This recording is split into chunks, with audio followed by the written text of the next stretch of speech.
Hi, this is Joe again with another review. For the sake of this video, we're going to be discussing the 2001 film, Lord of the Rings, The Fellowship, Lord of the Rings, The Fellowship of the Ring. This is the first film of the Peter Jackson trilogy of the Lord of the Rings book series.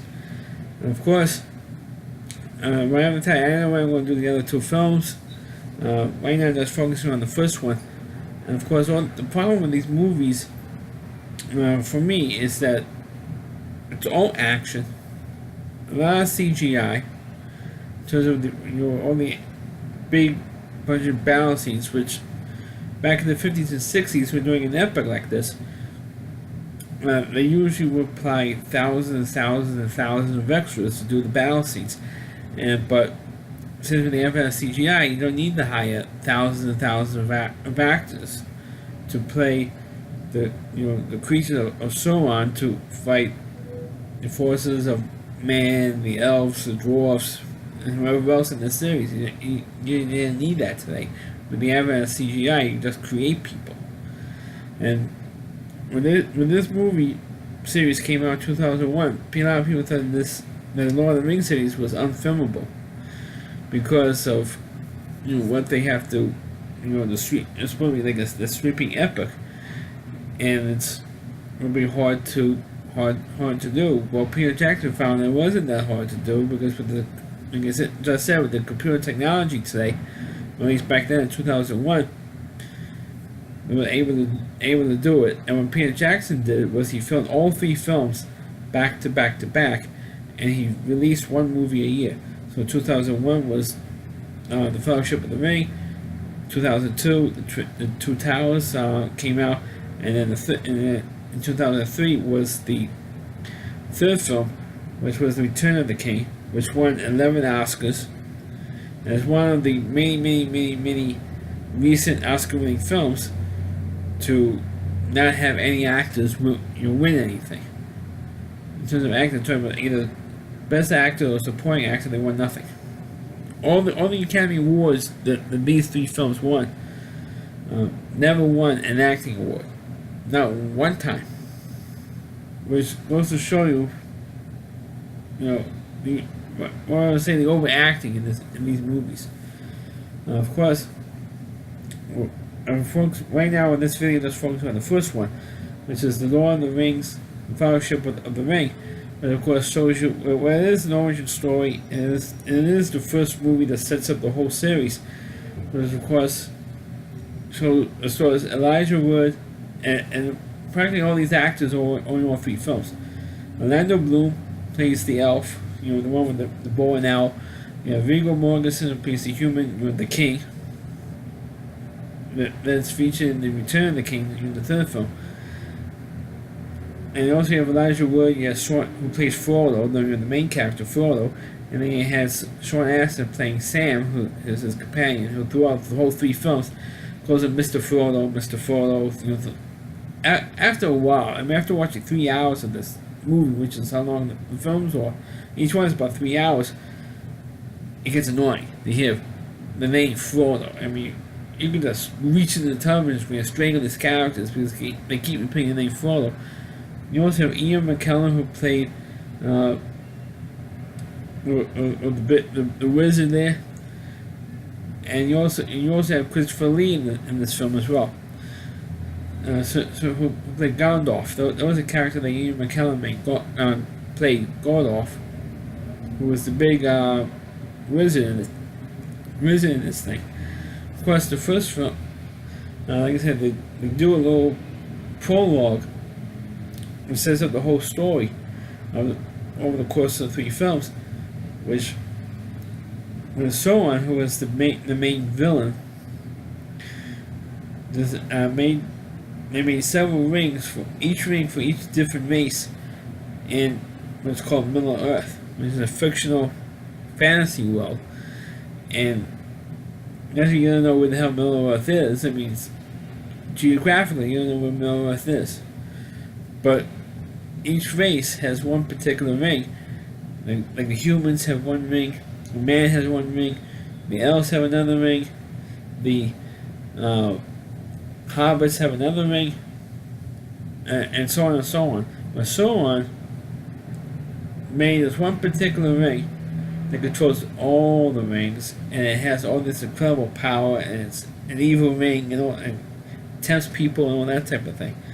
So he made that ring to control everybody, so because he wants to rule over Middle Earth, all of Middle Earth, and he has these armies to go rule over all the other groups of people who live in Middle Earth. That's basically what the story is. And when this one particular time, there's one big battle, Sauron's finger, the one that has the ring on it, gets chopped off, and they take the ring, and a man kept it because man was about to defeat him, or helped to defeat him, and the ring gets lost, and picked up by Gollum, and he had the ring for 700 years. So of course he has that that creepy voice, and it was, and Gollum in particular is a computer generated character. Of course, in the books, he's not a computer-generated character, but in the books he was. And I forgot the guy who voiced the character. He had that creepy voice, like, my precious, referring to the ring. So, and Gollum, he had the thing for about 700 years, which is way too long in his lifespan. But he kept it, and then all of a sudden he loses the ring, and it is found in that cave that Gollum lives in, founded by Bilbo Baggins, who was the uncle of Frodo's uncle. He finds the ring, and then on his birthday, 111th birthday, he gives this ring to Frodo. And he says, "You know what to do with this ring." He said, and he plays, you know what to do with this ring." And then that's when Gandalf comes in to visit the hobbits, and then he says, finds out that Frodo has this ring, and then he knew what that ring is, and then he says, we have to get rid of this thing. So what Gandalf and Frodo does, and Sam tags along plus two other hobbits, they go to all these different lands, go to Elfins, to the elves, to the dwarves, and to man, and he hooks up with Viggo Mortensen's character, and he finds out that Frodo has this ring, and then he goes, I'm going to help you destroy this thing. And then when Gandalf finds out what the ring actually is, and did research on it, then he knows what Frodo should do, and is take the ring, go all the way to Mount Doom, and throw it in the fire, and will destroy the ring.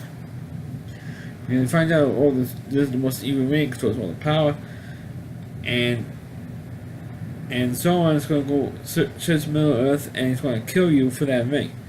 But the only way to stop all this stuff is to go to Mount Doom and destroy, and throw it in the fires of Mount Doom and destroy it. To me, they could have done this whole thing in one movie. But for a 3-hour movie, they could have done the whole thing in one movie, in my opinion. But Peter Jackson did one movie for each one of the 3 original books. So these movies are so completely padded out, especially with the CGI. It's like way too much. I mean, it's like one action scene after the other. Not just in the original film or the first film, but in all 3 films. And there's also CGI, all action scenes, all those big battle scenes and stuff like that. And that's why only one out of the 3 films won the Oscar for Best Picture, which was the 3rd one. But I'm getting ahead of myself. Like I said, I'm going to do the other 2 movies if I ever see and the other 2 movies I ever on cable again and watch it and do reviews on them eventually. Maybe. But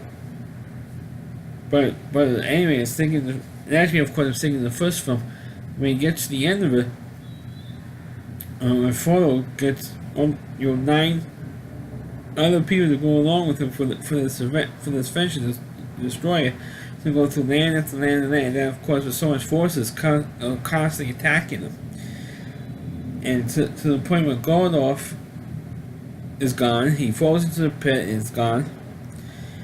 And then eventually he does live and does survive for the other 2 films. That does happen. But if it, Gandalf is dead, the wizard is dead, then what the hell we're gonna do? Now we're 8, instead of 9. And then of course one of the other humans that's there, not Viggo Mortensen's character, but the other character, he gets killed by Sauron's forces.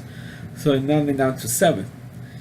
And Viggo Mortensen says to Frodo, who was played by Elijah Wood, says, look, I think it's a good idea for us to separate. And because, we already lost 2, Gandalf is dead, your friend is dead, and I think it's a good idea if we separate, and so that way they won't attack because they've been attacking all of us at once. If we were in different areas, all making the Mount Doom, or different paths, then maybe they would be all distracted because they're all attacking you while we go to Mount Doom. And he said, yeah, but we have the ring. And he said, I know that, but this is how we do it, or should do it. And that's how Viggo Mortensen is trying to stop Sauron's forces to let Sam and Frodo get away. And of course, in the second movie, that's when they do the whole thing with the still trying to get there. And like I said, we'll do the other films when they come on television again. But for Lord of the Rings, I think it didn't do anything, for me in terms of movies. Well, technically, they were well made films, and that, well, I shouldn't call that. They're all well made films. But the problem is that's overly violent, and it's one big battle scene, one big action scene after another, and to me, it's like very little plot. And when I watched the movies for the first time when it came out on DVD the first time in the early 2000s, I'm like, where was the plot here? It's all action scenes. And I think there's about so many other movies came out like that. They had that policy movies that they overload you with the action and they forget the plot. Even though it's a popular book series, but it's still focused on the action scenes and not so much the plot and the pacing. And it's a 3-hour movie, and I would have to say about at least 2.5 hours of it's just action. And I felt that way with the other films as well. I think, and it's just really, really, really, it bothers me to see, because I like to have a plot or some kind of logic there with the action scenes, and it's just one big scene after the other. Gandalf had a big, like wizards do with Christopher Lee's character, and you had that stuff going on, and then you had all the stuff at the end of the film, and I thought the fighting with Sauron's creatures there, I guess zombies, I guess. I thought that was pretty good, pretty interesting stuff, but it's like overdoing it. There's a certain thing like overdoing it, over panning out these scenes. This movie could have been a hell of a lot shorter, and I feel the same way with the other films, which I get to if I ever see the other 2 films again. But for this one, and like I said, the Lord of the Rings movies are very, very low, and I can see why these these films didn't, or at least the first 2 movies, didn't win for Best Picture, because they're overly violent and the plot was, of course, the first movie lost the Best Picture to Beautiful Mind. The second movie, the Two Towers, lost the Oscar to Chicago, the musical Chicago. And of course, the third film finally won, and people were getting annoyed that the Lord of the Rings movies, wow, they're so great, it's so wonderful, look how great it looks, it's so technically great, it's a real film, and didn't win the Oscar for the first 2 films, and people were getting ticked off over that.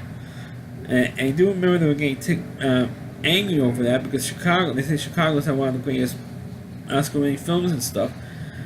And I can see the arguments, but arguments against Chicago. But I also can see the arguments against the Lord of the Rings and Two Towers, because it was overly violent. And most of those movies, and Chicago was violent too. And I'm not saying it wasn't. It wasn't constant. If Chicago was an hour 45-minute movie, you don't have to say an hour and a half of violence and then 15 minutes of plot, like you had with the Lord of the Rings movies.